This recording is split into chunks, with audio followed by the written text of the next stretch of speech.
大虫虫，跑快点，我要去找我爹爹。哎呀，小祖宗，求求您别救我了，我这头发都要被你给揪秃噜了。哎呦，大虫虫，你真的是菜的抠脚啊！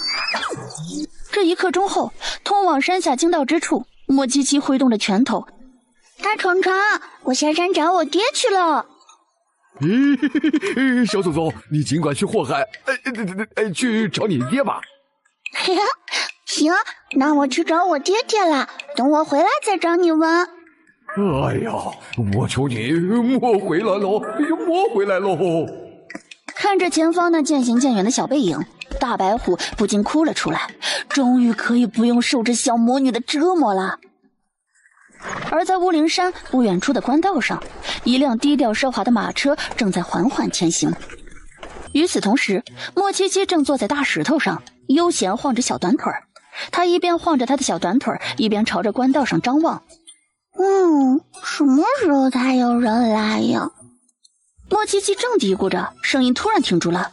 他的目光落在了正在官道上缓缓过来的马车上。突然，这车夫紧急拉住了缰绳，马车里面传来清润的声音：“许伯，发生什么事了？”公子，从旁边的草丛间突然出现个孩子，看。这话还没说完呢，便听到脆生生的声音响起：“此路是我开，此树是我栽，若想此处过，留下买路财。”马车内，魏昭斜眉轻挑，唇角勾起了极为愉悦的笑容。在魏昭看向莫七七的时候，这莫七七也抬眸看向了魏昭，四目相对，莫七七眼神都变直了。莫七七迈动着小短腿，小跑到云昭面前。哇，这姐姐长得真好看，和娘亲一样好看。魏昭瞧他这副憨憨模样啊，眉头一蹙，这家伙怎么看着有点不聪明的样子？莫不是被人家不要丢弃在这里的傻娃儿？若真是这样的话，魏昭陷入了沉思之中。许伯看着长得这样软萌可爱的小家伙呀，心都软化了。他从袖袋里摸出几颗自己给自家小孙儿准备的糖果，递给他。小家伙，吃糖果。莫七七瞧着他手里的东西，眼睛发亮，连忙伸出2只胖乎乎的手接过，奶声奶气地说道：“谢谢伯伯。”说完，拿起糖果直接往嘴里送。你小家伙别吃，糖衣还没撕开。许伯阻拦不及，这莫七七已经把糖果全部给送进嘴里了。伯伯，还有糖果吗？许伯被这样软萌的出血的小丫头盯着，这心都快软出水来了。他刚想把袖袋里所有的糖果摸出来递给他，便听到车里传来自家主子清润的声音：“许伯，将这小丫头抱上来吧。”这话一出，徐伯连忙下了马车，将面前圆滚滚的小家伙给抱进了马车，然后驾起马车继续前行。姐姐好美呀！坐在外面的许伯和高达听着这小家伙说的话，心中啊都忍不住为他捏了一把汗。自家公子最讨厌别人说他容貌美了，这小家伙不仅说他容貌美，还将他叫做姐姐，这怕是要挨打哟。下去。莫七七愣了一下，眨巴着大眼睛看着他，似乎有点困惑，他为什么这么凶？魏哲瞧着小家伙，表情呆滞地看着自己，像是被自己吓到一样。他心啊一下就软了下来，连忙想哄下这小家伙，却将小家伙胖脸上绽放出一个灿烂的微笑，脆生生的道：“美人姐姐。”魏哲脸色铁青，瞪着他：“叫哥哥。”莫七七一愣，呆呆地看向他。魏哲瞧着他憨憨的模样，伸出手捏了捏他的脸：“以后叫哥哥，不准叫美人姐姐。”哥哥。面前这个人是莫七七除了娘亲和爹爹之外最想亲近的一个人了。魏昭脸色这才好了点儿。马车外面的高达和许伯都是一脸震惊，似乎不相信自己一向混账的主子会有这样善良的一面。哥哥，你能帮我找爹爹吗？我从小就没有见过我爹爹。你爹爹可留什么东西给你？爹爹留了东西。莫七七一边说，一边用小胖手翻开自己的小布包。他从小布包里拿出了一块精致的玉佩，递给魏昭。那这是爹爹送给娘亲的。娘亲说他是爹爹的大心肝，我是爹爹的心肝小宝贝。魏昭接过玉佩，仔细看了看。当看着玉佩上刻着的“疯”字的时候，眸子闪了闪。这小家伙难道是……不过很快他便把这想法给否定了。那人不近女色，怎么可能和女人生孩子？莫七七眨巴着眼睛看着他。美人姐姐，再叫我美人姐姐，我把你嘴巴给封起来。好凶啊！别哭啊！莫七七嘴巴一瘪，一副我就要哭了的模样。别哭，以后不凶你了。莫七七脸上瞬间露出一个灿烂的笑容。美人姐姐真好啊！别和韩妞妞计较。公子，前面30里处便是玉石镇，天色已晚，我们是否要在玉石镇上歇一晚？魏昭垂眸看了看怀里的小家伙，当看着他穿的衣服的时候，俊眉皱了皱，朝着外面吩咐道：“高达，到了玉石镇上，你去帮这小家伙买几身换洗衣服。”是，公子。天哪，这还是那个凶残起来连自己亲弟弟都揍的公子。公子，衣服已经买好了，拿进来。话音刚落，便听到吱呀一声门被打开的声音。乖乖坐在这里，不准下地哦。我不下地。听着他的话，魏昭这才朝着室外走去。公子，这是买的衣服。你下去叫店小二送点热水上来。是，公子。等等，公子还有什么吩咐吗？找一个姑娘上来。高达瞬间愣在了原地，瞪大着双眼看向魏昭，脑海里瞬间出现了很多不可描述的画面。魏昭瞧着他面色苦怪地盯着自己，便知道他脑海里可能又在胡思乱想了。高达，你还想不想要脑袋了？公子，属下想要脑袋。再胡思乱想，我就把你脑袋给削了。公子，属下这就去给你找姑娘。说完，便一溜烟儿地跑了出去。魏昭眉梢抽了抽，拿起衣服朝着内室走去。我没下地哦。听着他的话，魏昭心里闪过一丝异样的情绪。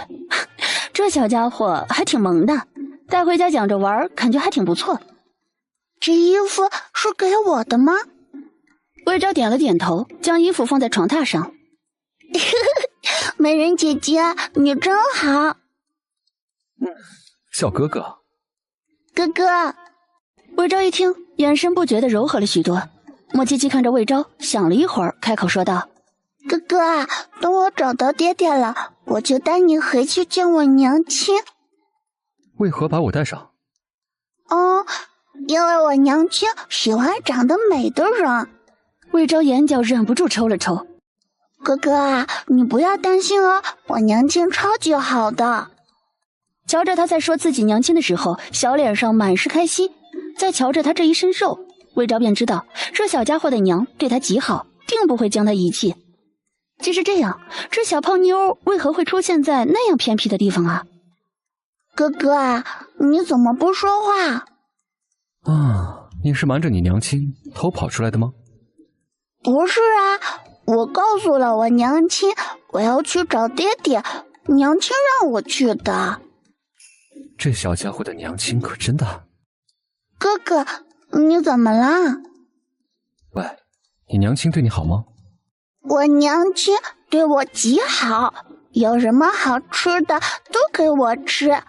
哥哥啊，我娘亲也会对你好的，你跟着她有肉吃哦。你娘亲叫什么名字？别打她姐，姐只是一个神话。你这话是从哪里学的？娘亲教我的。她说有人问她的名字，就是这句话。魏昭心想，这小家伙的娘是个狠人，这小小年纪就教他这样乱七八糟的。公子，姑娘找来了。等下你帮这小孩洗澡。好。哥哥。怎么了？哥哥给我洗。不行，男女授受不亲。男女授受不亲是什么东西？能吃的吗？你长大了便明白了。为什么要等长大了我才能明白？小孩子莫问这么多，不然长不高。好。终于将这小家伙给忽悠过去了。正在这时，门外传来店小二的声音：“公子，沐浴的水已经准备好了，你带他进去洗澡。女子点头应了一声，走到莫七七前面，牵着她的手朝里面走去。哥哥，我饿了，想吃什么？吃肉肉。在这里等着，我去叫人给你准备肉。闻言，莫七七一个劲儿的点头，奶声奶气道：“哥哥，我不下地。”听着他的话，魏昭有些好笑的微微挑眉。这小胖妞还挺萌的。公子。高达，偷听的感觉如何？完球了。公子，属下知错了。去将膳食端上来，多准备点肉。是。前面的人快滚开！马上的少年瞧着魏昭不让道，嘴角勾起冷酷的笑意，加快速度朝魏昭冲了过来。大街上的人瞧着马朝着两人逼近，心中都咯噔一响，这俩人完蛋了。谁知那横冲直撞的马没有碰到两人，反而往旁边倒下。马上的少年也被压在了马下，随后便是少年的鬼哭狼嚎声。我的腿，我的腿！莫七七眨巴着水润大眼睛看着少年，这时候脑海中突然浮现出自己娘亲曾经对坏人说过的一句话：“嘿，你个猪脑壳！”于是小奶音也想起来了：“你个猪脑壳！”这围观的众人听着这小胖娃说的话，都忍不住为他捏了一把汗。这可是玉石镇镇长的独生儿子，向来都心高气傲的，如今被这小胖娃骂猪脑壳，恐怕呀不会善罢甘休。小胖子，你竟敢骂小爷！小爷今天非要弄死你！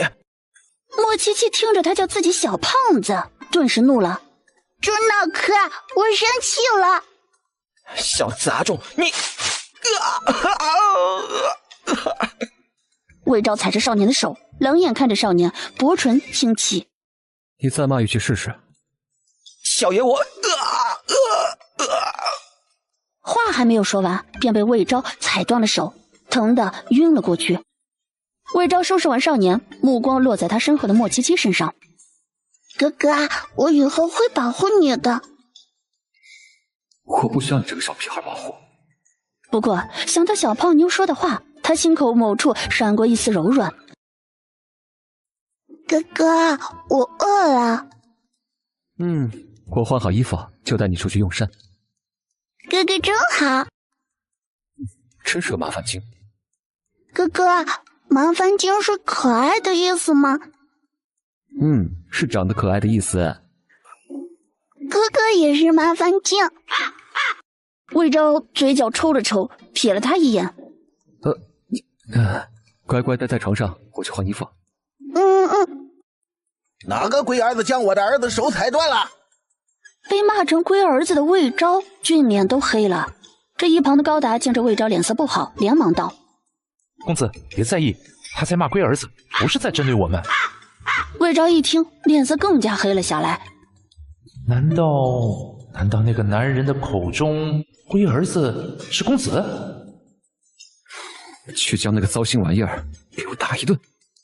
高达一听，连忙朝着楼下跑去，然后不管3七21，就把骂自己公子龟儿子的那个中年男人给暴捶了一顿。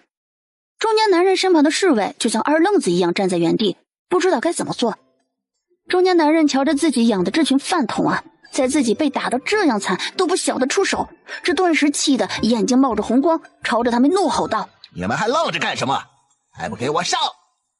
那群侍卫一听，这才反应过来，连忙朝着高达进攻而去。魏昭冷眼看着下面的打架斗殴，怕吓着莫七七，他直接伸出手将他眼睛蒙住，不让他看底下的打架。哥哥，我要看打坏人。魏昭嘴角扯了扯，将手放了下来。莫七七瞧着楼底下打架斗殴，激动的哟，伸出2只小胖手，不停的拍掌。打得好，打得妙，打得坏人呱呱叫。须臾之后，高达将中年男人及中年男人的侍卫都给暴捶了一顿后，他便朝着楼上跑去。公子，那些个糟心玩意儿我都打了一顿。魏昭未作声，朝着楼下走去。魏昭瞅了一眼地上的一群人，眼里带着嫌弃，说道：“这么多人，连一个人都打不过，真的是废物。”见到魏昭，中年男人便趴在地上装死，不说话了。他曾经到过京城，也是见过世面的人。面前这俊美如玉的少年，他敢肯定，绝对是权贵人家的儿子。想到自家那个棒槌儿子招惹到这样的人，害得他老命都快丢了，他心中便有种想要冲回家，让他感受一顿爱的毒打的冲动。莫七七圆溜溜的眸子咕噜噜的转了转，看着地上的中年男人，奶声奶气的说道：“龟儿子。”魏昭听着小家伙将地上男人骂人的话都给学会了，眉头皱了皱。以后你再和你儿子两个为非作歹，我就让人送你们去见阎王。中年男人被他这阴冷的声音给吓得身子不停的打哆嗦，然后一抖，这裤子便被打湿了。哥哥，你叫什么名字？魏昭。魏昭。魏昭。魏昭。我真是欠你的。哥哥，我大名叫莫七七，小名叫小乖。哥哥一定要记住我的名字啊，不然我会生气的。我生起气来很可怕哦。我一定记住你的名字。此路是我开，此树是我栽，若想此处过，留下满路财。莫七七听着这熟悉的话语，朝着外面看去。小鬼，想从这里过，就把身上所有的东西交出来。不交。为首的男孩听言，横眉竖眼看向他。莫七七也不害怕，一双水灵灵的大眼直勾勾地凝着他。见他们全身穿着破烂衣服，他扭过头对着身后的魏昭道：“哥哥，他们好可怜。”你想帮他们？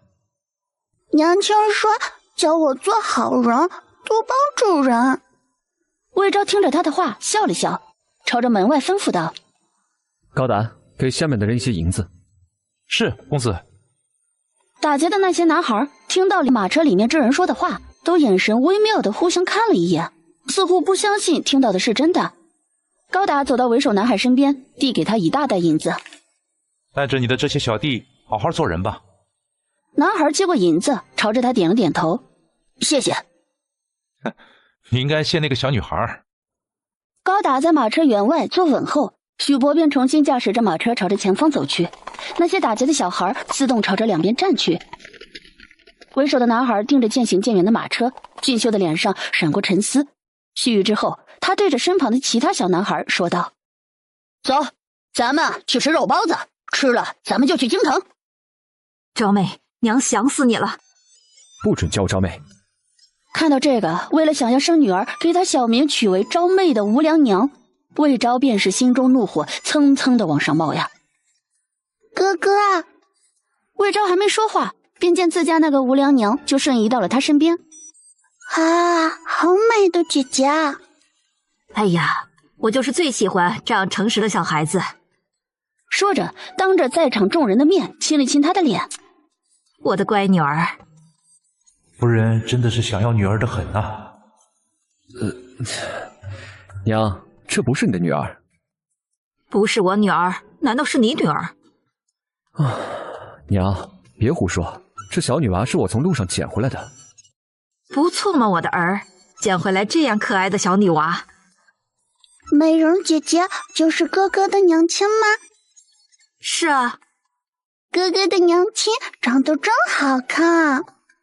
哎呀，我就喜欢你这种说实话的小孩子了。小家伙，你叫什么名字？美人姐姐，我叫莫七七。莫七七话刚说完，楚云熙便抬手在他脑袋上摸了摸。叫我干娘。这小家伙长得真是忒可爱了，不管是谁的娃，他都得认这个小家伙当干女儿。干娘。楚云熙一听，顿时高兴的抱着他，高兴的朝着镇国公府里走去。对于他的儿子，他已经觉得不香了。魏昭站在原地，目光注视着他娘因为有了女儿高兴的飞起的样子，心中一阵心寒。想起他娘为了生女儿给他取的那个小名，却更加心塞了。魏昭迈着步子往府里走去，高达老老实实的跟在他的身后。刚进入府内，便见2个长得一模一样的、容貌俊秀的小男孩走了进来。我的大哥，你总算回来了，我们可想死你了。大哥，你不知道你走的这段日子，我们有多难过。大哥，你不在家，挨打都没人帮我们分享了。大哥，求你以后不要离开家了。这2个弟弟还是读打牌手了。一旁的高达见魏昭神色不太好，像是马上要发怒一样，他连忙对着惹魏昭生气的2个小公子使眼神。高达，你眼睛抽筋了，怎么咋个不听？你们2个自求多福吧。大哥，你盯着高达做什么？你们2个做好挨打的准备了吗？没做好准备，没做好准备。没做好准备也可以打。大哥，你莫揍我们嘛，我们听话。大哥，我们长得这样可爱，你肯定不舍得揍我们，对不对？哼，你们觉得我是那种好说话的人吗？大哥，能不能不要打我们？我们肉少，不经揍。不行。臭哥哥，坏哥哥。臭哥哥，坏哥哥。坏哥哥，臭哥哥，哼。是呀，都说有哥的孩子像个宝，你却只知道以大欺小，你是坏哥哥。将2个双胞胎弟弟瞪着自己，魏昭一阵脑壳疼。这时，一个软糯的小奶音响起：“干娘。”那软糯的声音一出来，魏晨和魏俊立马转身。当看到自家娘怀里抱着一个长得像瓷娃娃似的小女孩的时候，立马晃动着小团腿，2、3下跑到她身边。娘亲，你怀里抱着的那个妹妹是谁家的？我们家的。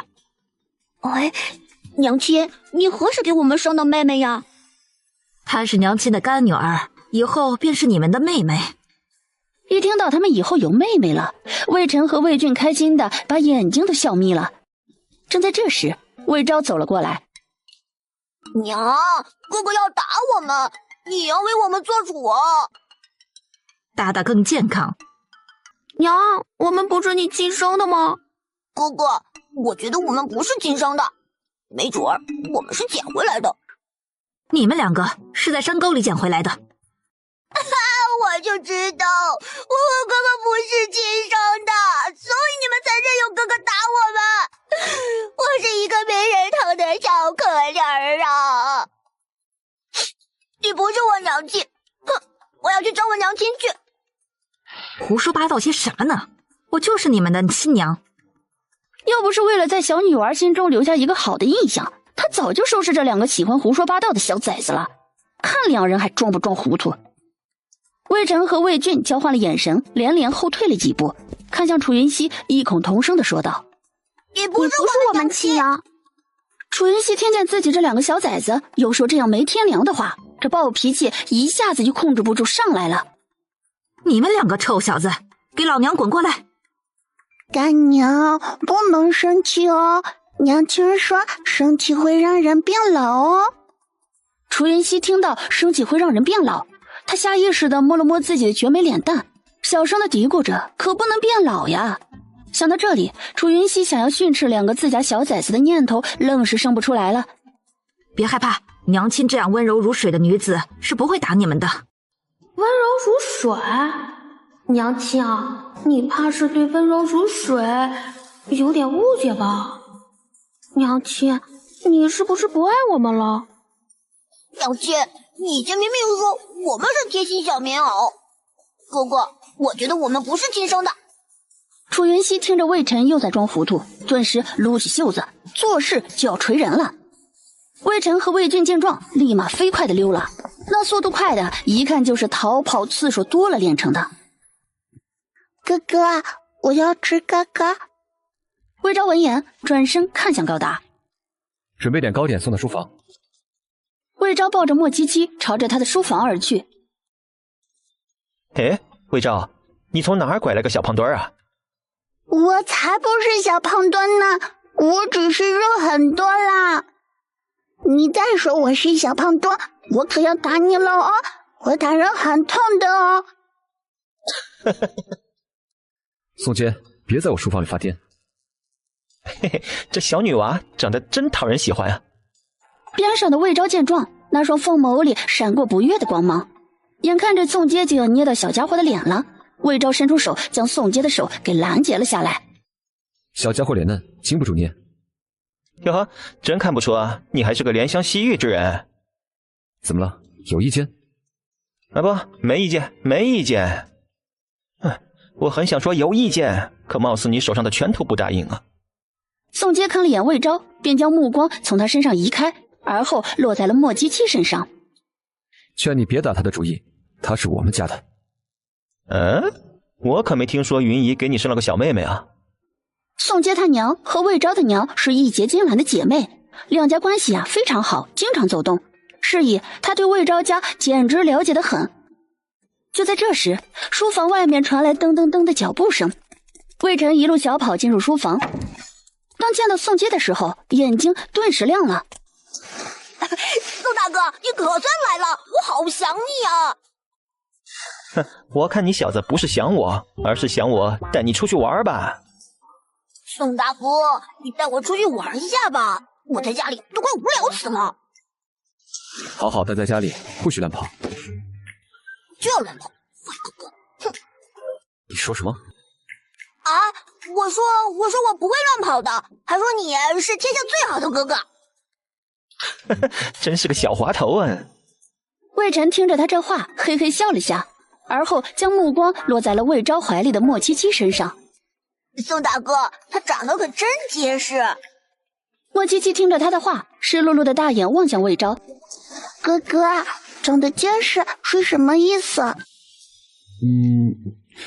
是长得可爱的意思。哥哥，你胡说，长得结实不是。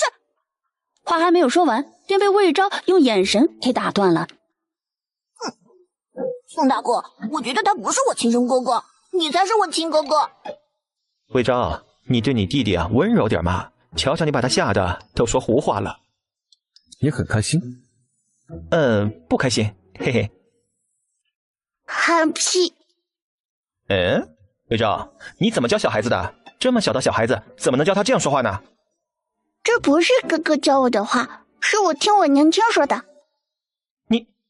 你娘亲常说这句话？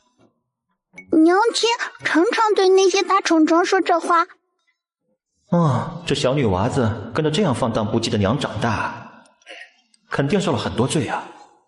不过这小女娃长得这样圆润，而且性格这样活泼，看起来不像那种受了罪的人，像是被宠着长大的孩子。魏昭见着这宋阶眼神越来越怪异，睨了他一眼，那眼神似乎在警告他不要打这小家伙的主意。我突然记起来，我还有点正事要办，我先走了。魏晨瞧着宋阶将他丢下，赶紧追了上去。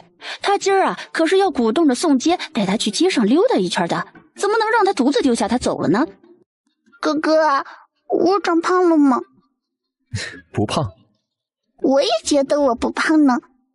哥哥我长得这么瘦，怎么会有人说我胖呢？他们骗你的。哥哥我长得好看吗？好看。莫七七听了，胖脸又忍不住笑了笑，心里咕哝着，我也觉得自己好看。他娘亲是个大美人，那他就是个小美人。另外一边，宋大哥，你带我出去玩吧，我保证听话。今天不能带你出去玩。为什么今天不能带我出去玩？你哥呢？他不让我带你出去玩。要是我带你出去玩你哥非得削我不可。你骗我！明明就是你不想带我出去玩。小婶你哥凶起来那是连自己都要打的。为了你不被你哥打，你还是好生待在府里吧。你别以为我不知道，你就是不想带我出去玩，所以才吓我的。小婶今儿真有事儿，快放开我啊！哎呀，宋大哥，你就带我出去玩嘛，我是个乖孩子，不会给你添麻烦的。你3天不打就上房揭瓦，算哪门子乖孩子呀？不过瞧着魏晨眼巴巴看着自己，他眸子闪过无奈，刚想说话，便见魏昭抱着那个小女娃出来了。大哥，我想出去玩，你带我出去玩吗？我没时间带你出去玩，你给我乖乖待在府里。坏哥哥，哥哥，我想出去玩。魏昭瞧着怀里的小家伙，抬手，动作轻柔的摸了摸他的脑袋，语气柔和的说了一声好。宋大哥，我觉得我可能不是他亲弟弟。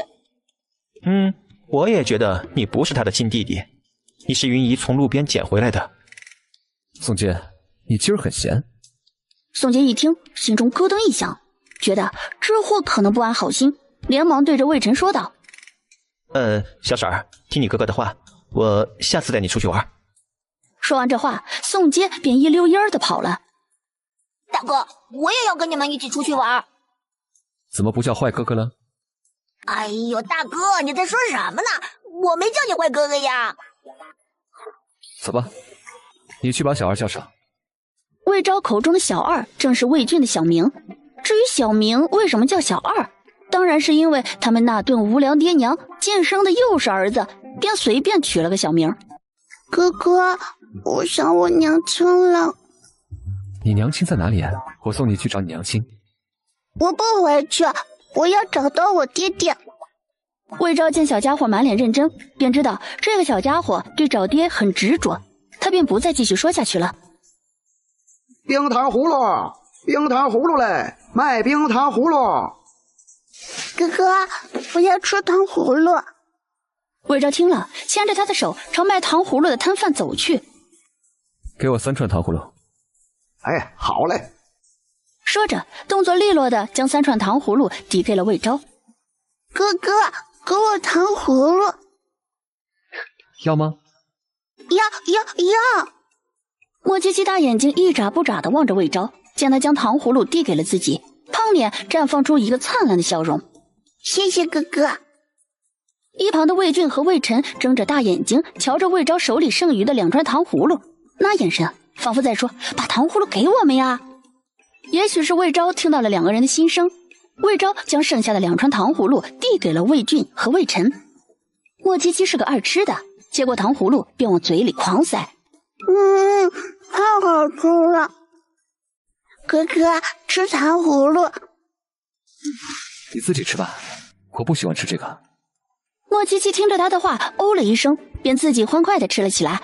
没一会儿，1串糖葫芦就吃完了。哥哥，我还要糖葫芦。魏昭怕他吃坏了肚子，便说道：现在不给你吃糖葫芦了，等会儿带你去吃好吃的。好。魏昭想着一品居的八宝鸭味道还可以，便带着他们去了一品居。哎，七七妹妹，你家在哪里啊？我家在山上，那里有很多大虫虫，那些大虫虫和我关系可好了呢，每次见到我都会高兴的叫出声。我下山的时候，那些大虫虫都舍不得我呢。要是那些大老虎知道他说这样的话，估计得暴跳如雷。哼，我们和你关系一点都不好，我们巴不得你这个小魔头下山去造作。啊，大虫虫是什么？大虫虫就是大虫虫啊，大虫虫长得可好看了。七七妹妹，你能不能送我们1人1只大虫虫啊？魏晨心中幻想着大虫虫是一身白色的小卷毛，肥嘟嘟的，就像那小仓鼠一样的可爱小动物。好。七七妹妹，你当真要送我们大虫虫？当然是真的。等我回家以后，我便送你们1人1只大虫虫。七七妹妹，你真好。公子，京兆衙门那边出事了。何事？张拐子越狱了。魏昭眸光一沉，起身道：你将他们送回去，我去京兆衙门看一下。说着便朝着门外走去。魏晨瞧着，眸子滴溜溜一转，看了旁边的魏俊一眼。魏俊说道：高达，我想吃那个五芳斋的绿豆糕，你去帮我买点吧。二公子，等下回府的时候，我带着你一起去买绿豆糕。可是我现在就想吃绿豆糕，七妹妹也想吃。然后扭头看着莫七七，七妹妹，那绿豆糕可好吃了。莫七七听着绿豆糕可好吃了，顿时眼睛亮晶晶的看向高达。达达，我想吃绿豆糕。面对这么一个软乎乎的小奶娃，高达这个万年单身硬汉都被萌化了，哪里还会拒绝他的要求呀？连忙应道：“好，我这就去给你买绿豆糕。”说着便一溜烟儿的跑了。七七妹妹，我们出去玩吧。好。此刻正是一品居的高峰期，店老板便没有过多关注他们。三个小孩轻轻松松的出了一品居。魏晨和魏俊想玩套圈游戏，便牵着莫七七的手来到了玩套圈游戏的地方。给我们准备30个圈子。好嘞。说着，动作利落的拿了30个圈子递给魏晨。魏晨接过圈子，便拿了10个递给莫七七，而后又拿了10个给魏俊。莫七七一双乌溜溜的大眼睛看了魏晨一眼，魏晨瞧着，以为莫七七不会玩。七七妹妹，你用这圈子去套地上的东西，套到地上哪个东西，地上哪个东西就归你了。莫七七眨了眨眼睛，心中想着，这也太简单了。七妹妹，你喜欢地上哪个东西啊？我给你套。莫七七听着他这话，用手指了指地上的鸭子，奶声奶气的说道：“我喜欢鸭子。”七妹妹，你放心，我一定会把鸭子给你套回来的。我套的可准了。说着，他转过身子，目光专注地看着前方不远处的泥人捏成的鸭子上，而后将手中的圈子朝着他丢去，结果套了个寂寞。七妹妹，我刚才是没准备好，下次一定能给你套到鸭子的。魏俊说完，就重新套不远处用泥捏成的小鸭子，结果还是没有套到。魏俊顿时皱着眉，刚要给自己找台阶下，便听莫七七说：“俊俊，我来套鸭子，我能把地上所有的东西全部给套到。”边上的摊贩听他这话，禁不住笑了，心道：“你这个小胖娃娃能套到1个就不错了。”魏俊和魏晨听着他的话，以为他是开玩笑，都没有放在心上。不过接下来看到的一幕让两人都忍不住诧异了。只见莫七七将手中的10个圈子给同时甩了出去，那10个圈子像是被人控制一样，落地全部都套到了东西。好玩好玩，我还要继续玩。魏晨和魏晋听言，将手中的圈子全部给了莫七七。莫七七接过圈子，扬起小手一丢，还是和刚才一样，所有的圈子全部套到东西了。哇，七七妹妹你好厉害啊！好玩好玩，我还要玩。魏俊看着摊贩一副快要哭的表情，对着莫七七说道：“七妹妹，不玩这个啦，我带你去买好吃的吧。”好。伯伯，将我套的东西全部给我打包起来。莫七七一句话，让摊贩差一点一口气提不上来，身子也变得摇摇晃晃的，仿佛随时都要断气一样。一旁的魏晨见状说道：“七七妹妹，不要这些东西了，我们去买吃的吧。”说着拉着莫七七离开。魏俊付了银子，便也跟着离开了。谁在负责看管张拐子？世子爷，是卑职在负责看管张拐子。张拐子何时越狱的？大约是在午时，卑职来给张拐子送饭，便见牢房里没有了张拐子的身影了。魏昭听了他的话，没吭声。侍卫瞧着，觉得自己要完犊子了。魏昭最讨厌的便是有人失职，以魏昭那狠辣无情的性子，恐怕会让人惩罚他一番。想到这里，侍卫顿时识时务者为俊杰，求饶道：“求世子爷饶卑职一命。”按衙门规矩处置，然后把他关进牢房。话落，便有侍卫上前将正在求饶的侍卫给带走了。魏昭睨了一眼一旁憨憨的牢头雷大力，吩咐道：“赶紧派人去找张拐子，记住，不要惊扰城中百姓。”另外一边，莫七七吃饱喝足耍好后就不想动了。魏晨和魏俊瞧着，便牵着他朝着供人临时歇脚用的地方走去。此时啊，这里已经有4个模样粗犷的男人在坐着休息。瞧着3人走了过来，眼睛亮得很，仿佛就像看见3块行走的肥肉。4人互相交换了神色，而后朝着他们凶神恶煞的走去。你们要做什么？哟，老大，看这小子问我们要做什么。二狗子，你告诉他们我们要做什么。你们听好了，我们是山匪，我们要把你绑去卖了，识相的话，你们就乖乖的跟我们走。山匪是什么东西啊？我们不是东西。魏晨和魏俊一听，忍不住扑出一声，乐出了声。熊老大瞧着自己这宛如憨批一样的手下，直接气得一巴掌狠狠地拍在他的脑门上。老子这么聪明的人，怎么有你这样憨货的手下？兄弟们上，把他俩给我抓起来！话落，那些围着他们的人便将自己腰间那黑不溜秋的马匹口袋拿了出来，准备将他们几个打包带走。魏晨和魏俊瞧着，将魏七七护在了身后。魏晨仔细打量着这4个人，这4个人中有3人长得膘肥体壮，他们肯定是打不过的，只不过先识时务者为俊杰的跟着他们一起离开，然后等着自家大哥来救他们。想到这里，魏晨说道：我们跟你们走，但是你们不准用那黑不溜秋的袋子装我们，早死了。哟，这小鬼还给我们讲上条件了呢。熊老大眸子微眯，打量着3人，然后说道：将他们带上马车。这3个小孩子穿着这么好，一看就是家里有钱的不得了，将他们抓回去，也许还可以用来威胁他们家里人拿很多银子来赎他们。这样想着，熊老大心里美滋滋的。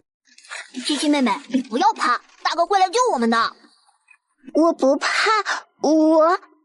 莫七七眨了眨眼睛，脑海中突然出现自己娘亲对自己说的话：乖乖，你下山后可千万不能告诉别人你一拳就能把人打得稀巴烂哦，不然会被人当成妖怪的。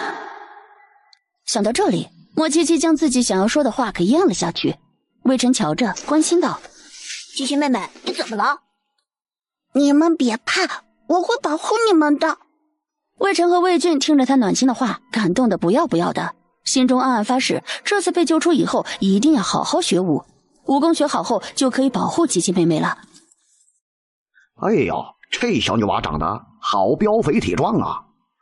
晨晨，膘肥体壮是什么意思？就是说你胖得像猪的意思。哼，你骂我胖，我生气了，我要把你打哭。哎呦，你这小胖子年纪不大，还挺有脾气的。老大，这小胖子欠收拾，我揍他一顿吧。熊老大听着他的话，看了一眼莫七七，而后开口说道：轻点打，别打坏了。他心中也觉得这小女娃确实欠收拾，小小年纪就这样喜欢吹牛，这长大了还得了。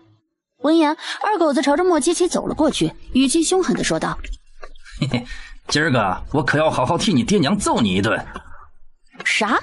莫七七在听到他话的时候就忍不住愣住了。别开玩笑了，从小到大就没有人能够揍得到他。一旁的魏晨和魏俊见状，站到了莫七七面前，张开双臂将他护在了身后。不准打七七妹妹！让开，不然连你们一起揍。我们不会让你打七七妹妹的。魏晨和魏俊说什么，两人也不让开，就护在莫七七面前，丝毫不畏惧面前这个二狗子。熊老大见状，冷冷道：二狗子，把这3个小鬼都给我打一顿。二狗子一听也不再客气，直接扬起手准备一巴掌朝着魏晨扇过去。不过当对上莫七七的眸子的时候，眸光变得呆滞起来，而后扑通跪在地上，再然后狠狠地抽起了自己的脸。哼哼哼，打重点，再打重点。他话音一落，二狗子就加大了力道抽在了自己的脸上，把自己抽得眼冒金星，流着鼻血昏死了过去。熊老大看到这一幕，只觉得自己气得要魂归西天了。他原本是想着让他教训教训这嚣张的小女娃，没想到这憨批手下自个儿把自个儿给抽晕了。正在这时，脆生生的小奶音响起：该你们了。莫七七话音一落，只见那些贼人都扑通跪在了地上，狠狠地抽着自己，边抽边说道：我是胖猪。七七妹妹，他们是怎么了？他们发瘟了。啊？魏晨一双黑白分明的大眼睛看着魏俊问道：发瘟了的症状是这样的吗？大概是吧。哎，你家那口子还有多久回来？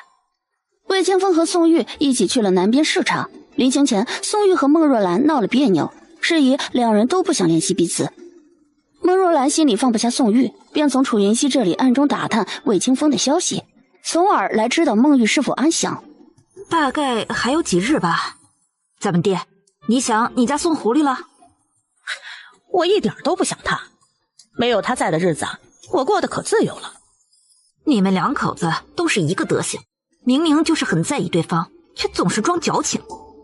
孟若兰嘴角抽搐了下，正在这时，就见自个儿大儿子身边伺候的贴身侍卫高达跑了进来。夫人，二公子和三公子还有七七姑娘被山匪给抓走了。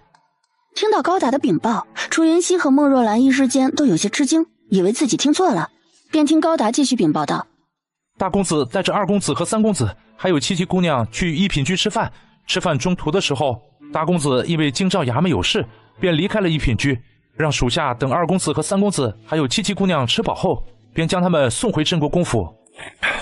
在吃完饭后，二公子说要吃五芳斋的绿豆糕点，七姑娘说也想要吃，让属下去五芳斋买点糕点，属下便去了五芳斋买绿豆糕了。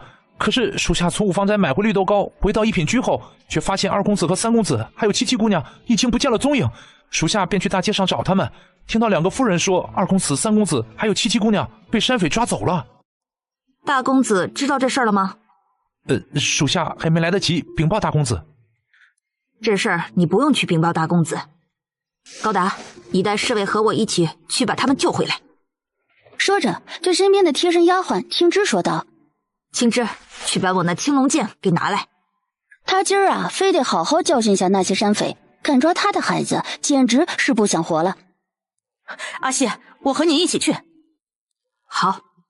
高达瞧着，心中为山匪捏了把汗。自家夫人和丞相府夫人都不是个省油的灯，两个走在一起，绝对要搞事情。片刻之后，楚云熙和孟若兰出现在了镇国公府外。跟着我走。说着便骑马离开了。楚云熙知道两个儿子是个不安分的主，便在他们两人随身携带的玉佩上弄了点冰蚕果的香料，方便自己能够找寻到他们。与此同时，莫七七正看着自个儿把自个儿戳到鼻青脸肿的山匪，脑海中一闪而过自己娘亲说着的话，下意识就学着自家娘亲的表情，奶凶奶凶的。从现在开始，我就是你们的老大，你们都得听我的，知道吗？气氛顿时如同死一般的寂静，山匪们如同晴天霹雳一样愣在原地。莫七七瞧着他们没有说话，他的小胖手便抬起，往离得最近的熊老大头上一拍，清脆的巴掌声顿时响起。熊老大疼得倒吸一口冷气，心中道：这他娘是什么金刚小手？你们不听我的，我就要打你们哦！我打人超疼的。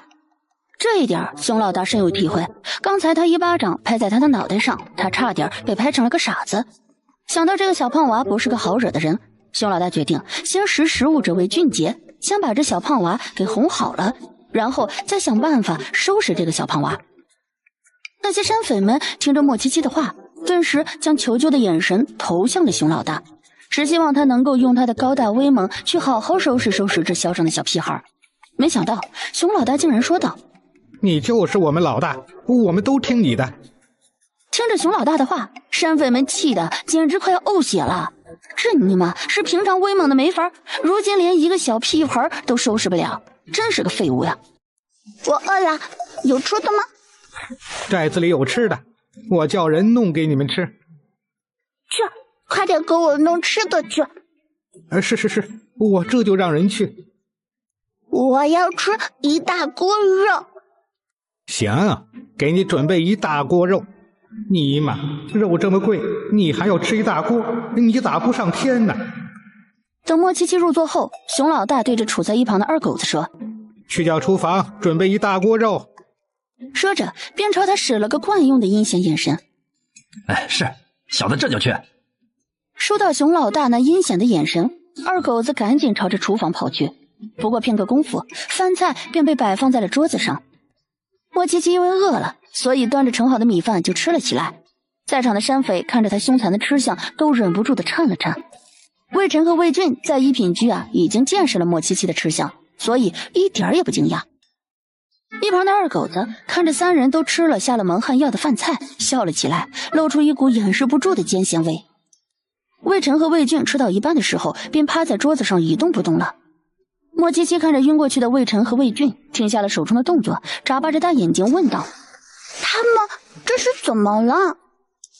你们完犊子了！二狗子，别跟他这么多废话，赶紧趁着他吃了蒙汗药，将他给抓起来，然后给他点颜色瞧瞧。蒙汗药？我年轻时不能给人下蒙汗药。莫七七蓦地跳下凳子，唰的一下窜到了熊老大的面前。对人下蒙汗药是不对的。啊呸！什么下蒙汗药是不对的？老子就喜欢下蒙汗药，你要咋的？做坏事是要挨打的。少他妈废话！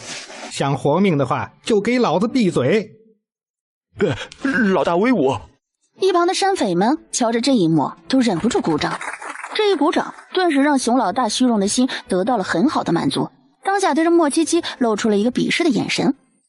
莫七七一双水灵大眼直勾勾地凝视着他，原本乌黑的眼眸竟隐隐有种金色，似有夺魂摄魄之能，让那正在得意洋洋的熊老大变得宛如憨批一样。老大，现在……二狗子话还没有说完，便见自家老大已经跪在了那个小胖娃面前，还将手上的斧头递给了小胖娃。想活命的话，就不许动。我不动。下蒙汗药是不对的，以后可不能下了。我年轻说，做人要堂堂正正，光明磊落，千万不可做那种对人下蒙汗药那种事。你叫老子一个山匪做人堂堂正正、光明磊落，你他妈是逗我玩的？虽然熊老大心里对莫七七吐槽的不行，不过嘴上却说道：“那是老大教训的是。”一旁的二狗子瞧着熊老大怂的一批，他想了一会儿，而后对着身旁的山匪开口道：“都给我上，把老大给我救出来！”你个瓜娃子，没看到我现在被小女娃给挟持了吗？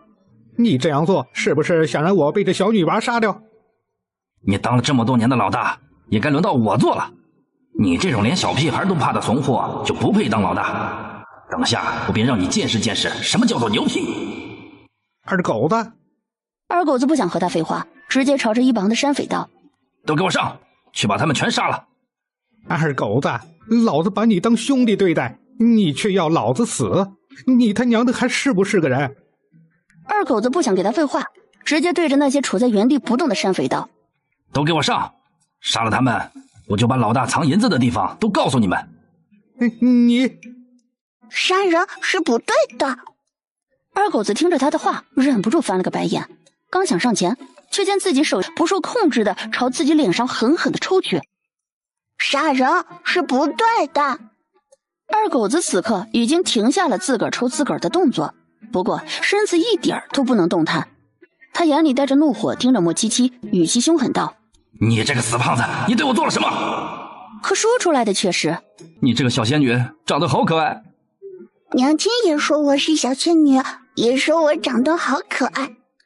闻言，二狗子心里忍不住翻了个白眼，冷冷道：“小仙女个屁，长得丑不拉几的。”可是说出来的却是：“你确实是小仙女，长得漂亮的很。”吃里扒外的混账东西，老子打死你！雷大力，你先退下。话一出，雷大力便立马老实的站在了一旁。张拐子在哪里？若你肯老实招供他的消息，便留你全尸，给你个痛快；若是不肯招供，我便让招狱的人好好伺候你。招狱是京兆衙门专门教训那些不听话的犯人的地方，里面有各种残酷折磨人的刑罚，一旦进了招狱，等同于进了地狱。他不要进招狱。想到这里，刘磊连忙开口说道：“这张拐子去黑风寨了。”听着他这话，魏昭说：“去黑风寨。”说着便朝着牢房外面走去。彼时张拐子从京兆衙门逃出来后，一路奔马奔驰到了黑风寨门口，畅通无阻的进了寨子里。哎，想不到这山匪手里还有生得这么肥膘体壮的胖娃娃。这话一落，一道圆滚滚的身影便朝着他闪了过来。嘿，泥鳅，你才生得膘肥体壮呢，你干嘛用黑布挡住脸？我知道了，你一定是长得很抽象，所以才用黑布挡住脸。臭小鬼，竟敢冒犯我，你想找死吗？嘿，泥鳅，竟敢冒犯我，你想找死吗？臭小鬼，你怎敢这样对我说话？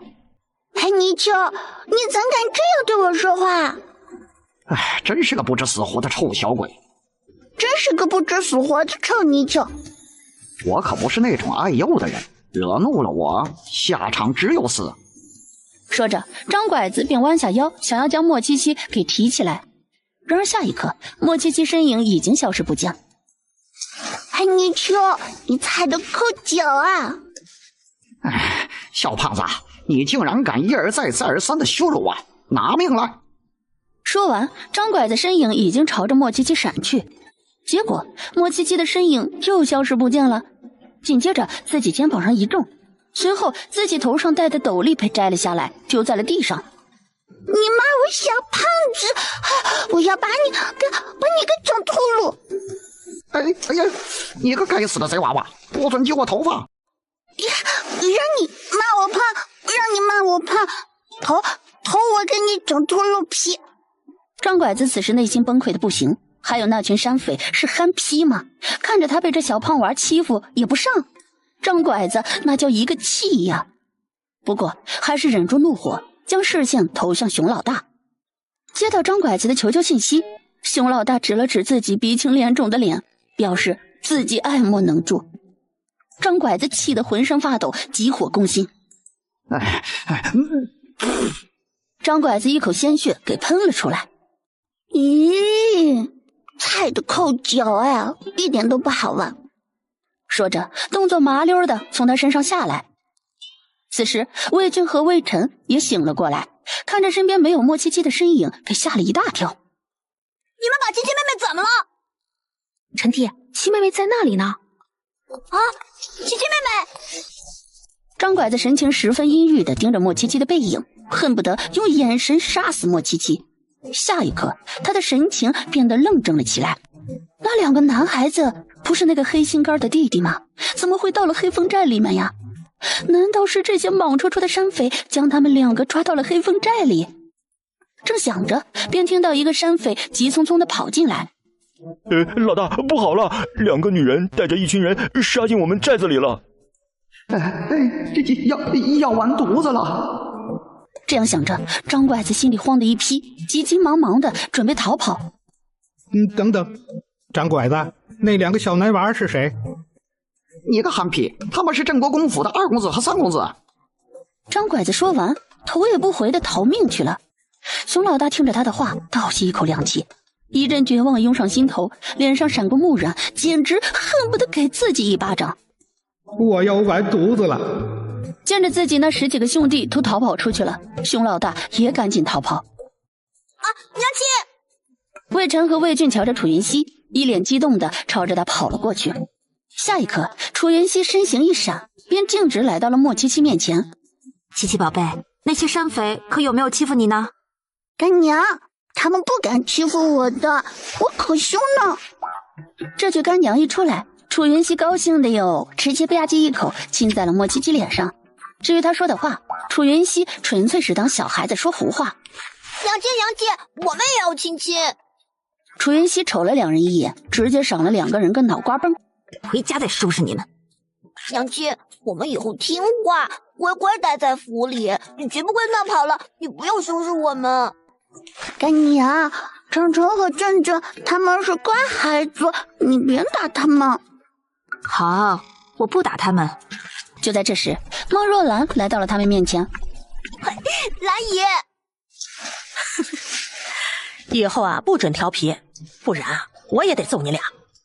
说着，将目光落在了莫七七身上，瞧着他顿时眼睛一亮，心中道：这女娃娃生得真好看呀，怪不得自家好友瞧着会如此喜欢。兰姨，你不疼我俩了？下一刻，孟若兰已经来到了莫七七面前。小可爱，让干娘抱一个。莫七七满眼问号的看了孟若兰一眼，而后偏头看着楚云熙。干娘，这个漂亮姐姐是谁啊？小可爱，我是你干娘的好友，你是她干女儿，那你也便是我的干女儿。说着，朝着楚云熙眨了眨眼睛，用眼神示意他，让他告诉莫七七，她也是他的干娘。楚云熙唇角扯了扯，对上好友那期待的眼神，楚云熙低头看向怀里的莫七七。七七宝贝，她是你干娘。莫七七眨了眨眼睛，然后好奇地看着孟若兰，不吭声了。小可爱，你不要害怕，干娘是个温柔的长辈。莫七七眨了眨眼睛，心中道：她才不害怕，她超凶的。不过面前这个漂亮姐姐看起来和干娘一样温柔。莫七七想了一会儿，便奶声奶气地开口：干娘。哎呦，真是个乖宝宝。干娘，我超凶的哦，我把坏人给整脱了皮了。啊，干娘，这里面好臭。楚云熙闻着这臭味更是嫌弃得很，刚想出去，却见床下露出了一个衣袖边。七七宝贝，你在外面等着干娘吧，干娘要去抓蟑螂。蟑螂？干娘，蟑螂是什么？楚云熙听着莫七七的话，将眸子投向床下，然后开口说道：蟑螂是一种喜欢趴在床底下的动物，特别喜欢藏在这种很臭的地方。干娘，这床下有蟑螂吗？七七宝贝，床下有好大一只蟑螂，你去外面等着干娘，干娘怕等下蟑螂出来后吓到你。然而他话说完，却已经见莫七七捏着鼻子来到了床边，然后蹲下身子，将脑袋看向床下。嘿，泥鳅，你怎么会睡在这里面？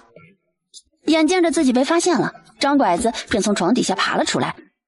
张拐子，你越狱了呀？我不是张拐子，你认错人了。说着，张拐子趁着楚云熙愣神的时候，从旁边窗户跳了下去。楚云熙瞧着，对莫七七道：七七宝贝，去找你孟干娘，干娘等下回来接你。说完，身形一闪，便追了上去。哎呀，这黑泥鳅真调皮，调皮是要挨打的哦。你是魏昭的干妹妹。你是谁？你没必要知道，跟我走，不然我杀了你。你不要杀我，我跟你走。好。你要带我去哪里呀？你不要多问，到了就知道了。我饿了。忍着。怎么忍啊？我不能饿肚子的，我饿肚子便会不开心的，我不开心就会欺负你的。你这样说话，不怕我生气杀了你吗？我不怕，我超凶的。百里长生听着他这话，不由得觉得好笑，瞧着他那张粉雕玉琢的包子脸，心头闪过一抹异样。不过当想着面前这个小胖娃和魏昭有关系，他心头那点异样也消失殆尽。若再惹我生气，我就杀了你。再惹我生气，我就杀了你。再说话，我就揍你。你好凶哦！可惜我不怕你哦，我打人超痛的。百里长生瞬间对这个小胖娃无语了，但是这个小胖娃怎么那么可爱呀？他没忍住，往那肉嘟嘟的脸上捏了一把。我也要捏你的脸。说完，就以迅雷不及掩耳之势，将百里长生给戴的面具给掀了下来。啊，漂亮哥哥！莫七七对着这张脸犯着花痴，脑海中闪过魏昭那张妖孽的脸，他顿时清醒了。还是哥哥最好看。百里长生的脸色一阵青一阵白，心里五味陈杂，觉得这小胖娃眼神忒差呀，就魏昭那死样，根本没法和自己比。正在他思绪万千的时候，听到咕噜一声声响，他低下头看去，见这小胖娃摸着肚子，一脸不开心地看着他。我去给你找吃的，你坐在那边的大石头上等我，不准乱跑。我要吃肉肉。闻言，百里长生瞅了瞅他圆滚滚的身子，表情有点一言难尽，然后离开去给他寻找吃的。莫七七开始的时候还很老实的坐着，不过坐了一会儿便觉得有些无聊了。他从大石头跳了下来，然后漫无目的的朝着树林里走去，不知不觉便走到了树林深处。草丛中一只大老虎眼里正散发着凶光，瞅着他，心中纠结着怎么吃这小胖娃。正纠结着，却见树林中跑出来一头狼，朝着小胖娃跑了过去。大老虎瞧着有人打他食物的主意，当即凶狠的嗷呜一声，这狼顿时吓得一溜烟跑了。大逞强！莫七七瞧着大老虎，眼睛一亮，顿时迈着小短腿一阵小跑，冲到了大老虎面前。大逞强，这小胖娃看起来还挺萌的，吃还是不吃？大虫虫，趴下！闻言，大老虎觉得自己的威严受到了挑战，顿时凶狠地朝着他嗷呜一声，然后张开大嘴，准备把它吃掉。我生气了！莫七七说完，嗖的一下坐在了他的背上。大虫虫，你不听话，我要给你整秃噜皮！小祖宗，别揪了，我错了，我不该吃你。哼，看在你知错就改的份上，我就大发慈悲，不给你整秃噜皮好了。哎，这年头当老虎好难呐！大老虎此时心里特别不是滋味，忽的脑海中想起了什么。大老虎眼里闪过一丝惊讶之色，这小胖娃居然能听懂他说的话。大虫虫，我饿了。我带你去找吃的。好，我们走吧。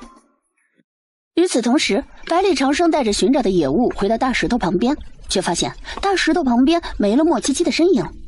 百里长生皱了皱眉，顿时在周边找寻莫七七的身影。当听到树林里传来虎啸的时候，百里长生的脸色一下子变了，心中莫名产生了一种不好的预感。他朝着虎啸的声音飞奔而去，却没有发现任何一只老虎。百里长生停住了步子，警惕地看着周围。当看到地上精致的粉色绣花小鞋的时候，百里长生皱了皱眉头。如果他没有看错的话，那个小胖娃穿的就是粉色小鞋。想到刚才的虎啸，百里长生脸色一下子变得非常难看。难不成那个小胖娃被老虎吃了？想到这里，百里长生心中顿时产生一种愧疚和自责感，然后朝着树林深处走去。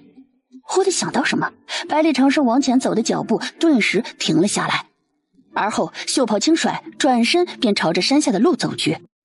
哥哥，喂，你怎么会来这里？大虫虫带我来的。正在这时，一声凶狠的嗷呜响起，一只壮硕的大老虎从山洞里面飞快地跑了出来。大虫虫！那大老虎看到莫七七身影的时候，转身朝着山洞里面跑去。那老虎好像很怕你。大虫虫不听话，我把大虫虫给整秃噜了。你在逗我？莫七七愣了一下，满眼疑惑地看着他，似乎有点费解他这话的意思。忽的脑海中闪过一道灵光，哥哥，你别怕，我保护你，我可凶了呢。魏昭挑了挑眉，唇角禁不起荡起了笑意，还真是一个有趣的小家伙。公主，属下看到公子了。楚云熙顿时眼睛一亮，脚尖轻轻一点，便用轻钩朝着他们而去。七七宝贝，怎么样？有没有受伤？我没有受伤，我超凶的。七七宝贝真厉害，告诉官娘，是谁把你丢进这山里的？一个戴着面具的哥哥把我丢在这里的，那个哥哥好凶啊！莫七七说着，模仿百里长生说过的话后，包子小脸，奶凶奶凶的。跟我走，不然我杀了你！楚云熙听到他的话，在内心怒骂了下绑架自己干女儿的那个鳖孙。来不及细想是哪个鳖孙绑架自己的干女儿，便见到自己好友带着侍卫走了过来。发生什么事了？无事。孟若兰见他沉默不语，脸色难看，便看向楚云熙。发生何事了？无事。孟若兰嘴角扯了扯，得了，这娘俩都是一个德行，嘴上说着无事，不过脸上都无形的写着有事两个字。